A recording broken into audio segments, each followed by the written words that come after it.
ప్రియమైన స్నేహితులారా, యేసుక్రీస్తు వారి ఘనమైన నామములో మీకు నా యొక్క శుభములు వందనాలు తెలియజేస్తా ఉన్నాను.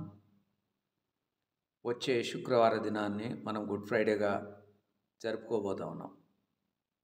యేసు ప్రభువారు సెలవు మీద మరణించిన దినాన్ని మనం ఆ దినాన జ్ఞాపకం చేసుకోబోతా ఉన్నాం. అందుకే చాలామంది దీన్ని హోలీ వీక్గా పరిగణిస్తూ యేసు ప్రభువారి యొక్క శ్రమలను జ్ఞాపకం చేసుకునేటువంటి ప్రయత్నాన్ని చేస్తూ ఉన్నారు. యేసు ప్రభువారు ఈ లోకానికి ఆయన దేవుని గొర్రెపిల్లగా వచ్చాడన్న వాస్తవాన్ని మనం గుర్తు చేసుకోవాలి. యోహాను సువార్త 1వ అధ్యాయము 29వ వచనంలో బాప్తిస్మం ఇచ్చే యోహాను అన్నారు, ఇదిగో లోక పాపమును మోసుకొని పోవు దేవుని గొర్రెపిల్ల. యేసు ప్రభువారు ఈ లోకానికి మన పాపములను మోయటానికి, మనకు బదులుగా మన స్థానంలో చనిపోవడానికి యేసుక్రీస్తు వారు వచ్చారన్న వాస్తవాన్ని ఇది మనకు గుర్తు చేస్తుంది. He has taken the sin of the whole world, అనగా ఆ లోకమంతా పాపమంతా కూడా యేసు ప్రభు వారి మీద మోపబడిందన్న వాస్తవాన్ని మనం గుర్తు చేసుకోవాలి.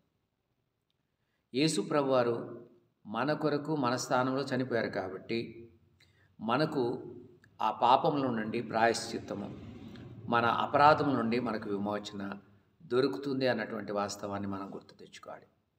అనగా మనకు బదులుగా మన స్థానంలో చనిపోవడానికి వచ్చినటువంటి పాపుల రక్షకుడు యేసుక్రీస్తు వారు అన్న వాస్తవాన్ని మనం గుర్తు తెచ్చుకొని యేసు ప్రభువారికి మన కృతజ్ఞతాస్తుతులు చెల్లించబద్దులమై ఉన్నాం. రెండవది, ఆయన పొందినటువంటి దెబ్బల చేత మనకు స్వస్థత కలుగుతూ ఉంది. యెషయా గ్రంథం 53వ అధ్యాయం 6వ వచనంలో ఆ మాటను మనం చూస్తాం. By his bruises we are healed అన్నమాట. అనగా ఆయన ఏ శిలువ మరణం పొందడం ద్వారా ఆయన తన యొక్క ప్రాణాన్ని మన కొరకు అర్పించాడు.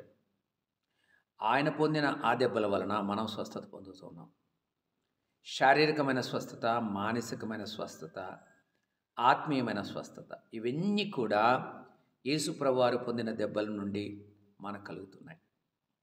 ఆయన మనకు బదులుగా తను మరణించాడు కాబట్టి ఆయన యొక్క జీవము మనల్ని జీవింపజేస్తుంది, మనల్ని స్వస్థపరుస్తుంది, మనల్ని విడిపిస్తుంది. మన జీవితంలో కలిగిన ప్రతి సమస్యకి అదే జవాబునిచ్చేటువంటిదిగా ఉంటుందన్న వాస్తవాన్ని మనం గుర్తు తెచ్చుకుందాం. కాబట్టి మనం ఎలాంటి ఇబ్బందులు వెళ్తున్నా, ఎలాంటి రోగం కలిగి ఉన్నా, వ్యాధి కలిగి ఉన్నా, బాధ కలిగి ఉన్నా దేవుని దగ్గరికి రావడానికి మనం ప్రయత్నం చేద్దాం. ఆయన పొందిన దెబ్బల చేత మనకు స్వస్థత కలుగుతుంది అన్నటువంటి మాటని మన జీవితంలో ఒప్పుకుందాం, దాన్ని మనం అంగీకరిద్దాం. ఎప్పుడైతే మనం అంగీకరించడానికి ఇష్టపడతామో మన జీవితంలో ఆ విడుదలని, ఆ స్వస్థతని మనం కూడా పొందుకునే వారంగా ఉంటాం.